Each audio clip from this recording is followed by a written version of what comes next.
Olá, boa noite a todos. Nós estamos iniciando mais um encontro, um bate-papo.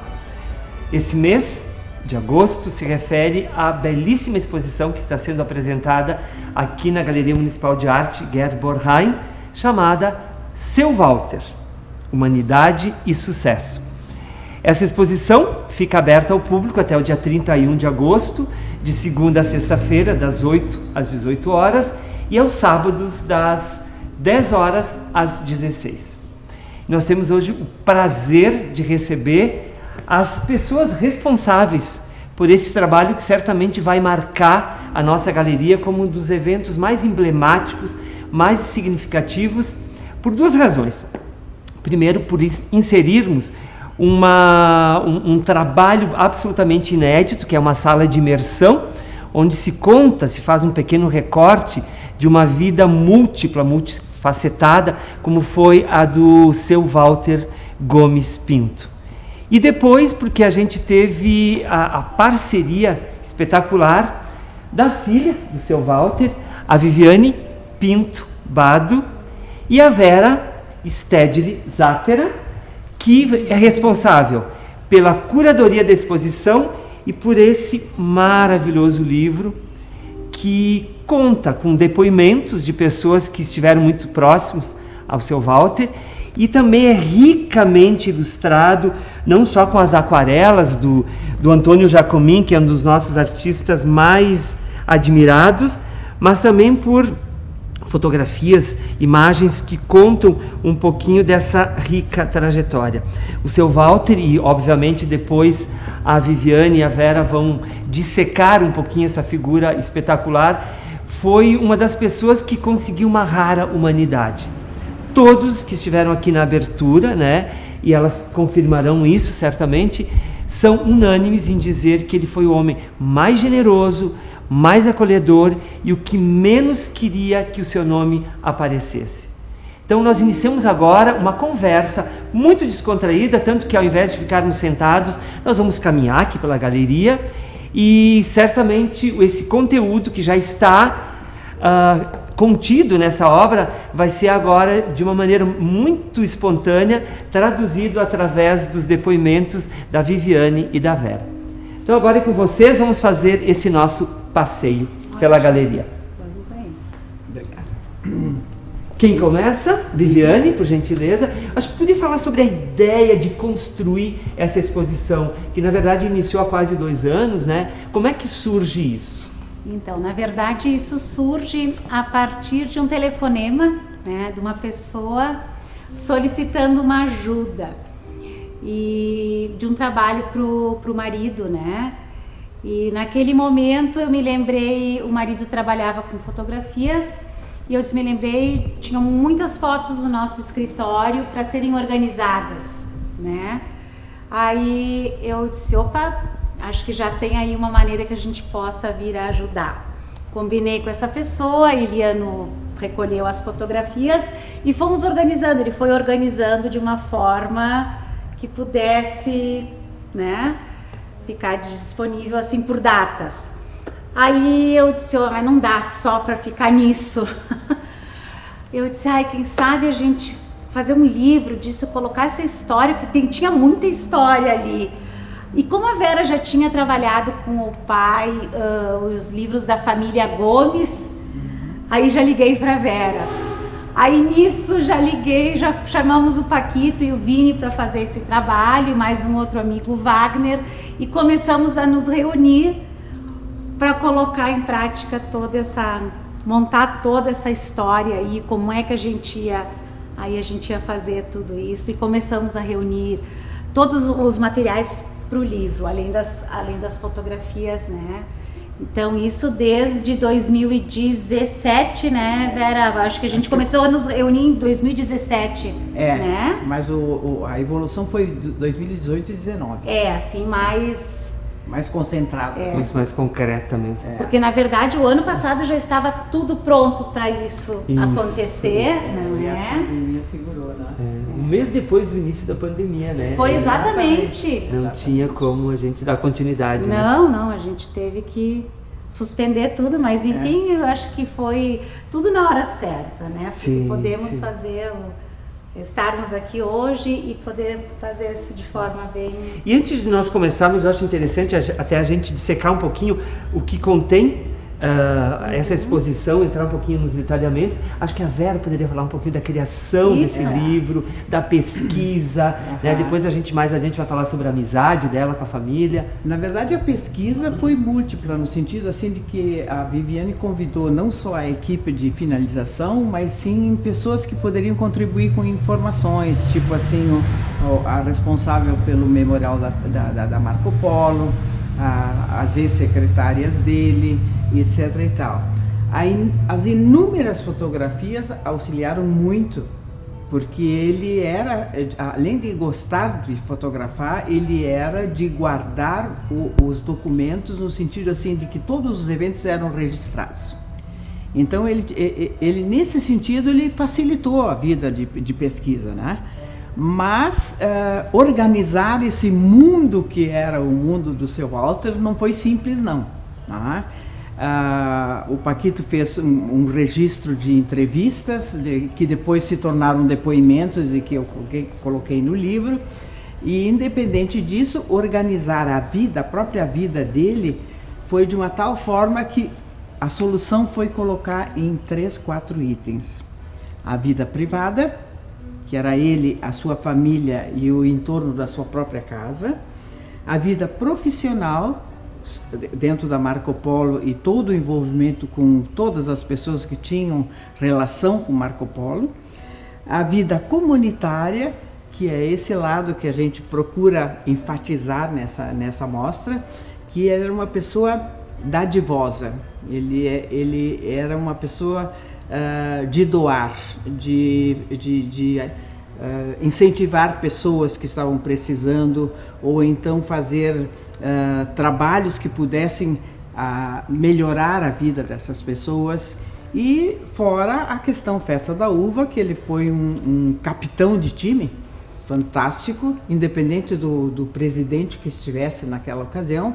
Ele era a pessoa que levava para Brasília para convidar presidências, etc. E a questão da Catedral Diocesana, que ele capitaneou, né, essa empreitada também, com o restauro de toda a igreja e do campanário. E, além disso, ele era uma pessoa assim que doava espontaneamente para entidades necessitadas, tipo hospitais, por exemplo. Ele realmente não brincava em serviço, ele fazia uma doação bem pesada. Generosa. Generosa, é. Então, foi uma coisa incrível que eu encontrei em todo o trabalho, que sempre tem as pessoas que percebem algum detalhezinho que não convém de uma pessoa, né? Eu não ouvi nenhum comentário que pudesse dizer, não, aquele momento ele não foi respeitoso, ou ele não foi... alguma coisa que não fosse boa, né? Foi impressionante, foi impressionante. Então, no livro, a gente consegue fazer a súmula, eu digo, da sua vida, né? Que mostra os ângulos e os depoimentos das pessoas, né? Que a gente conseguiu transferir para ele. E no momento da amostra, nós tentamos fazer de novo a súmula. Quem era o Walter? O seu Walter era um sujeito que fazia coleção de pequenas coisas, de gravatas, de máquinas fotográficas, de canetas, coisas assim, teoricamente singelas, mas que ele se agradava de colecionar. E presenteava sempre, né? Presenteava sempre. Independente do fato dele colecionar, ele presenteava as pessoas. Não há cidadão em Caxias que não tenha recebido uma gravata dele. Me permita, acho que a gente pode aproveitar esse gancho. Vivi, conta um pouquinho, que gravatas são essas? Acho interessante a gente pegar esse momento para falar sobre isso. Então, logo que o pai faleceu, a mãe se desfez de algumas quantas gravatas, né? E eu fiquei muito chateada, Mas aí eu comecei a mexer e eu encontrei estas gravatas aqui, que elas estavam todas assim, eram as gravatas que o pai tinha para dar, que ele sempre, como ele viajava, ele comprava, então assim, elas estavam nos saquinhos plásticos, porque ele tinha esse hábito de no final do ano dar de presente, então ele mandava um cartãozinho, e, né, ele presenteava as pessoas, que era um hábito que ele tinha de doar, de dar de presente, então as gravatas. Umas bem discretas, né?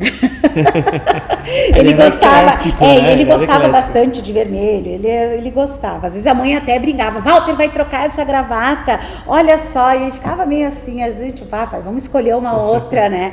Mas, enfim, ele gostava muito, ele estava sempre de gravata. Era a primeira vez até que eu vi o pai, agora me lembrando assim, de calça jeans, acho que foi num desfile que teve, acho que a gente até colocou no livro, que foi uma ação beneficente, se eu não me engano, e me surpreendeu porque ele nunca tinha usado um jeans, ele estava sempre arrumado, né, com a gravata, muito elegante, sempre, então muito bacana, sempre.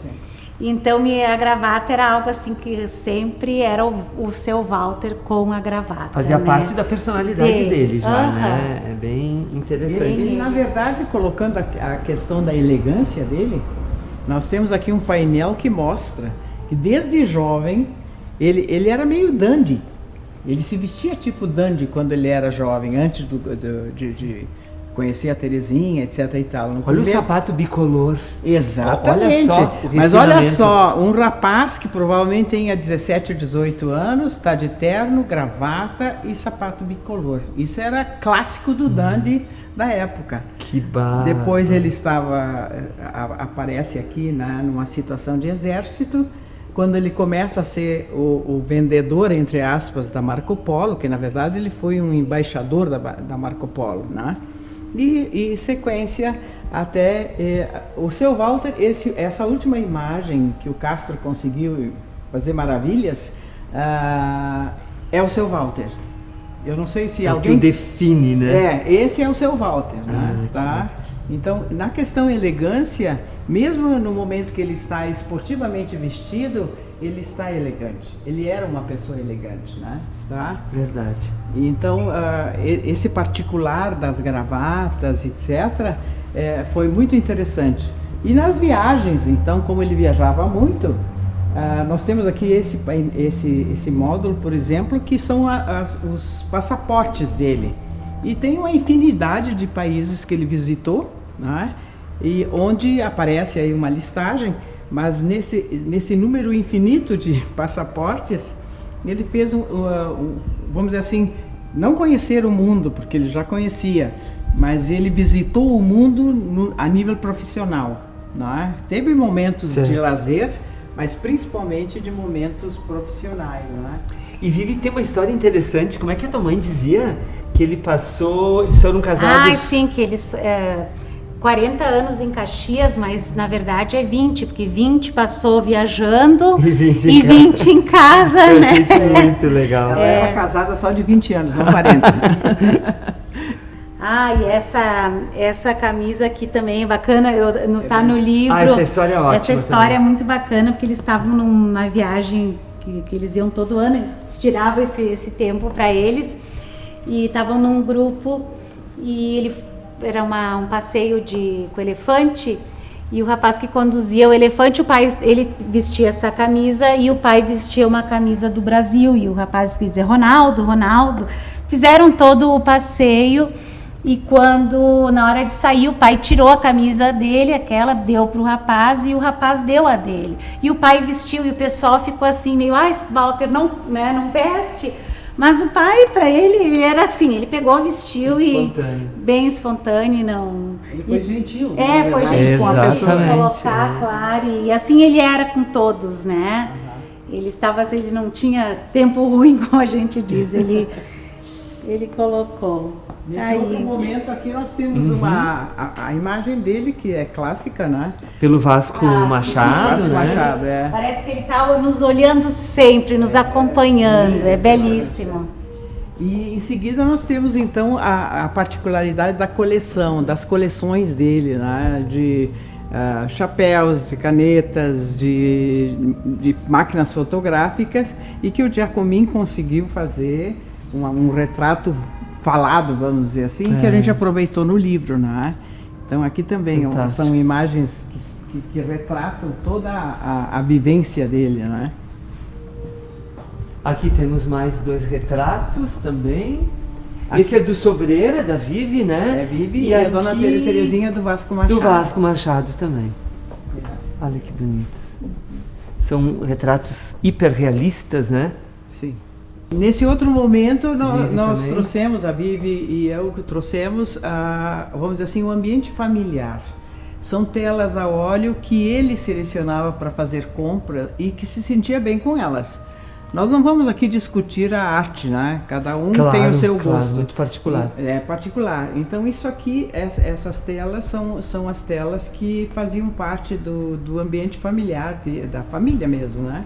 Está nos módulos abaixo nós temos cadernos onde a pessoa pode folhear mais e ver das coleções e ver também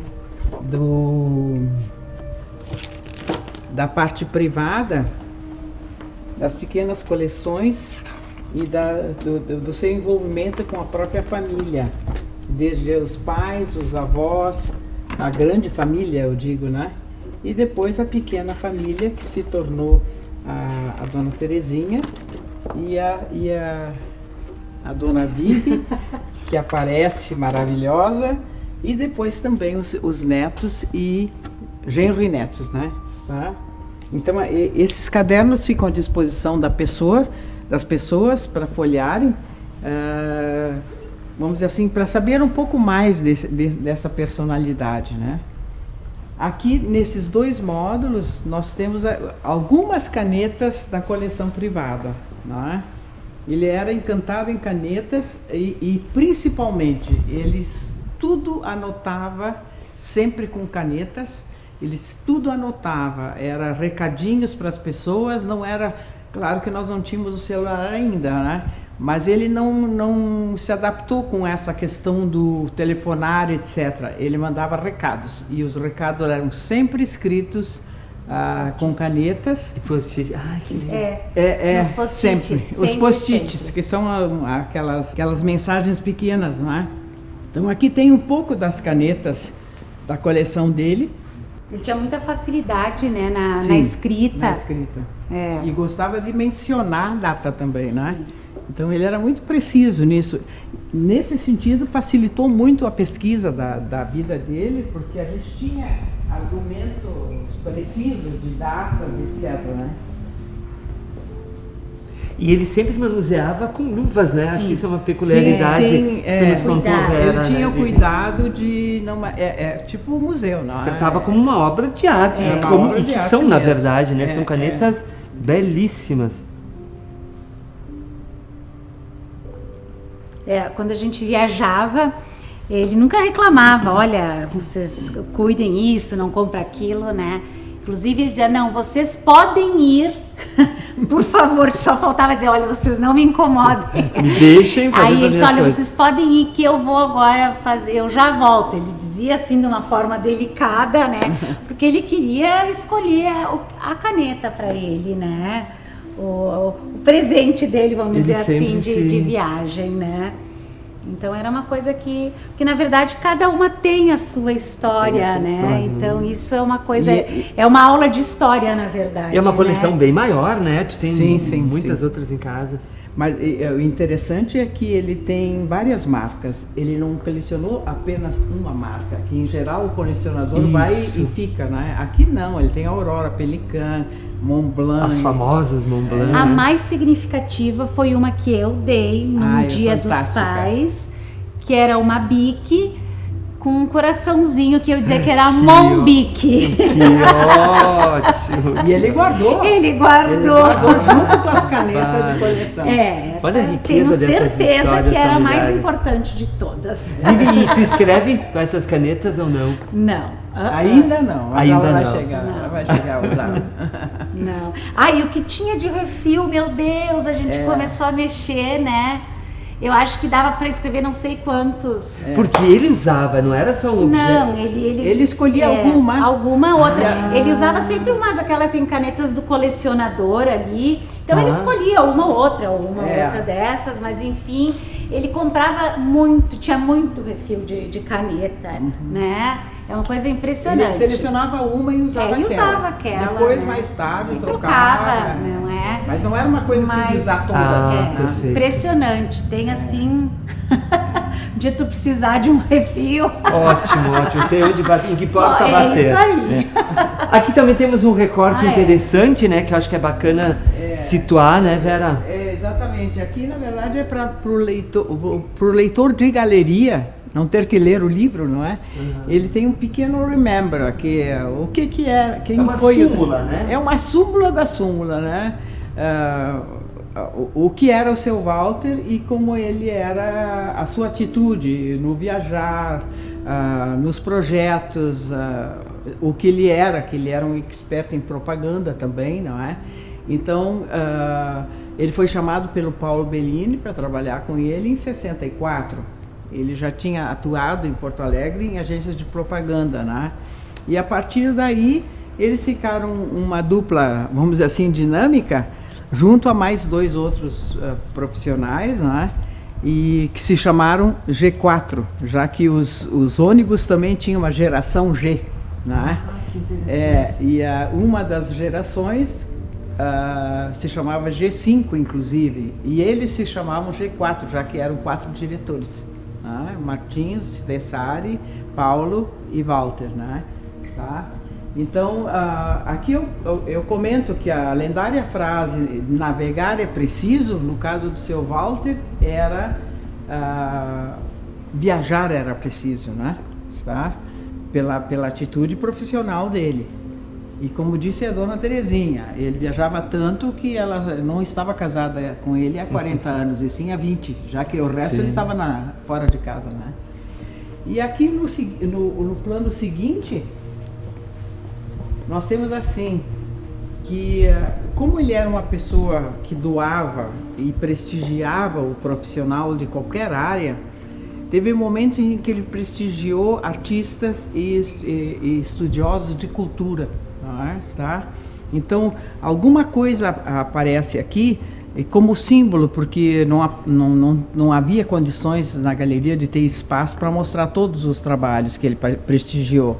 Sempre alavancado com a Marco Polo atrás, mas de qualquer forma ele era o veículo de que facilitava a possibilidade de fazer uma impressão de um livro sobre os gaúchos, sobre os figurinos de Vindima.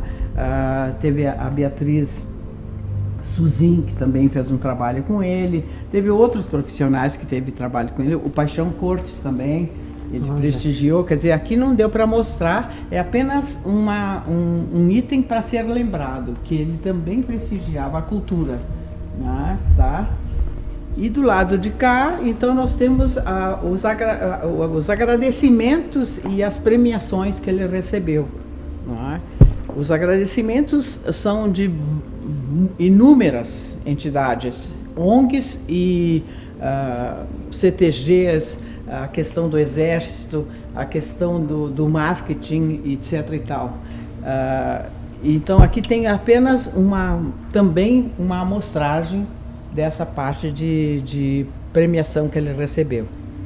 Está? E a vida profissional, né? Sim, a vida profissional está nos módulos, não é?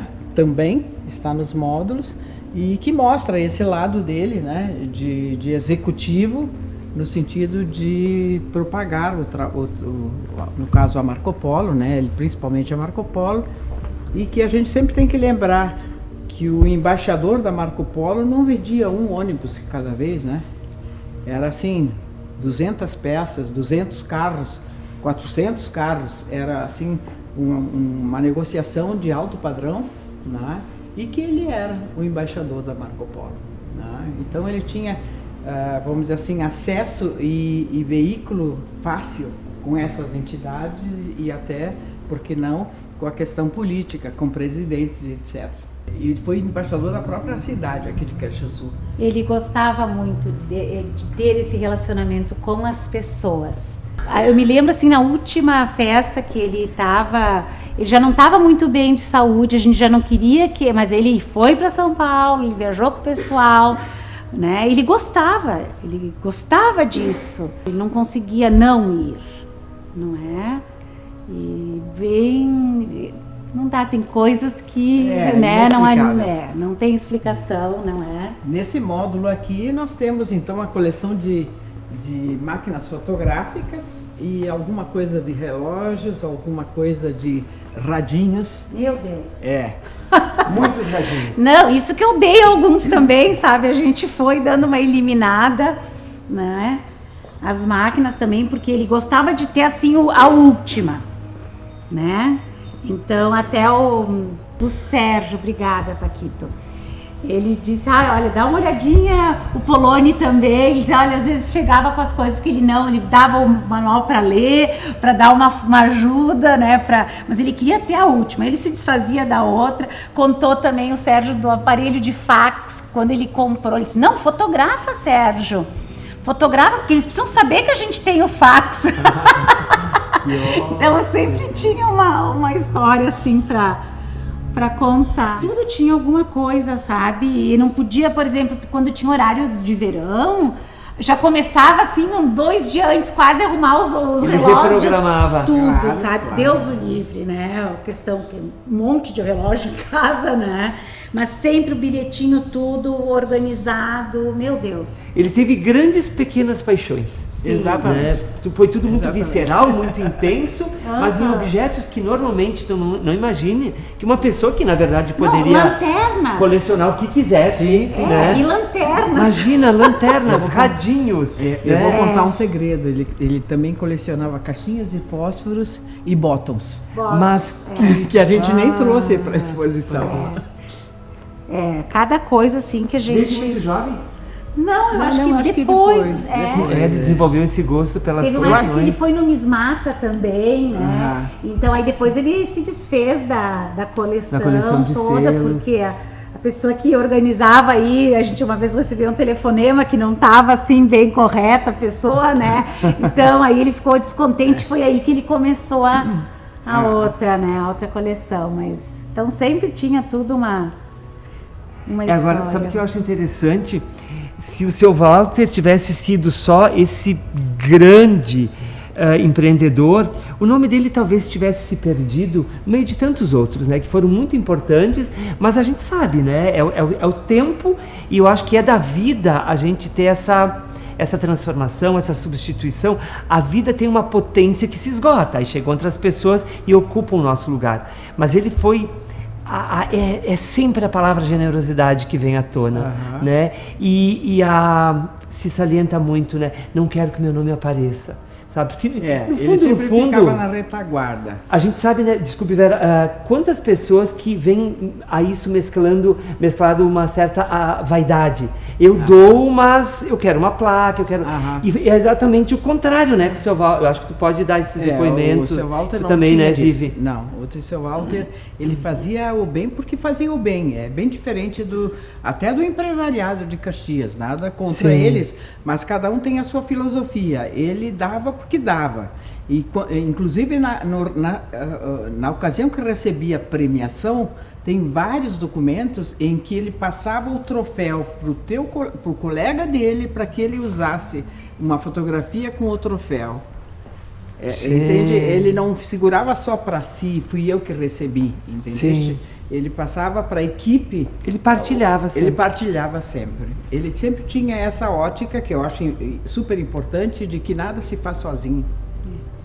Que o grupo de trabalho, às vezes é um grupo de trabalho que nem aparece, né? Mas que ele está lá fazendo. Então ele associava de que as pessoas que estão aqui na retaguarda são tão importantes quanto. Então você recebe o troféu, mas ele é dividido com toda a equipe. E uma coisa agora até me veio à cabeça quando ficou pronto o local nosso onde a gente tem o escritório hoje.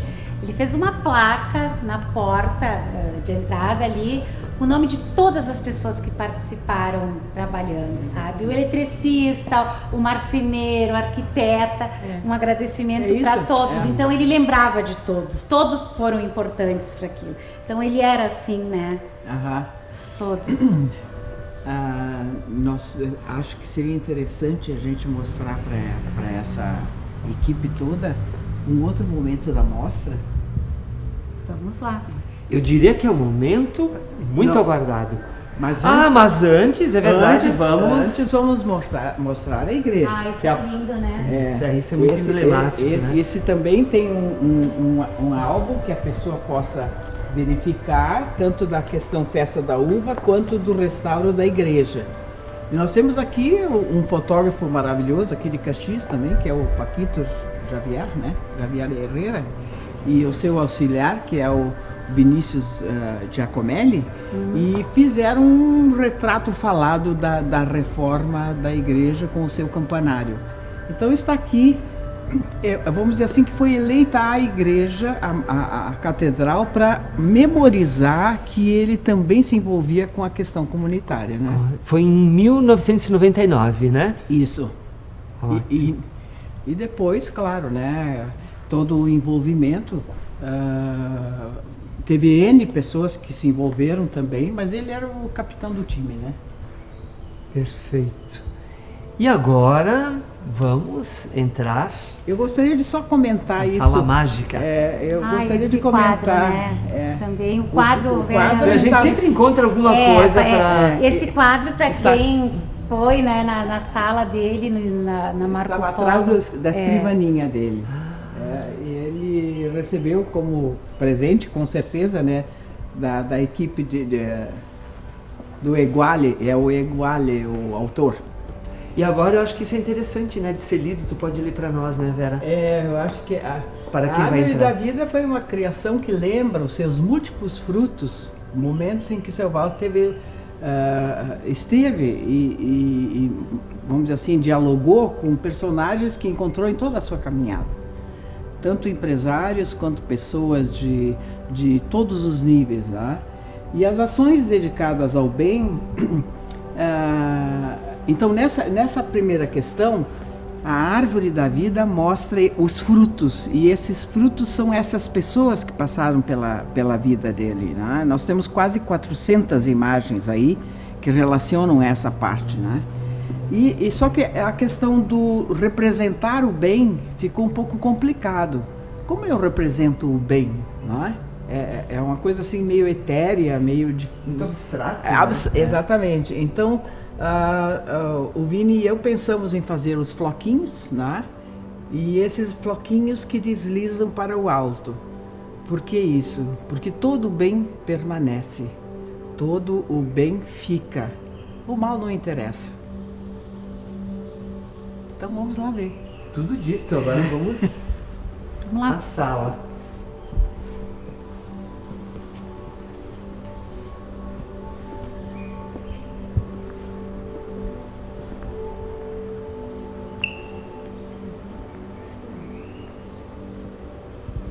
Esse lugar convida tanto à meditação que não sei se nós precisamos falar muito sobre, porque eu acho que o próprio estar aqui clama mais por silêncio do que por linguagem.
Bem, depois deste belo e introspectivo momento, eu quero agradecer imensamente a Viviane, a Vera, porque eu acho que Caxias realmente merecia conhecer um pouquinho mais a vida desse homem que não foi só um homem, foi uma multidão, né? Ele foi tão vasto nos seus gestos de acolhimento e generosidade que certamente tudo isso poderia se desdobrar em outras tantas exposições. Caxias já reconheceu a grandeza dele em vida. Felizmente, a gente pode continuar reverenciando o legado que ele nos deixou e que certamente vai se perpetuar ao longo de muitos e muitos anos ainda. Que venham outros seus Walter. É deles que nós precisamos para resgatar aquilo que parece estar bastante em falta hoje, o sentido de humanidade. O sucesso é uma consequência da humanidade e não o contrário.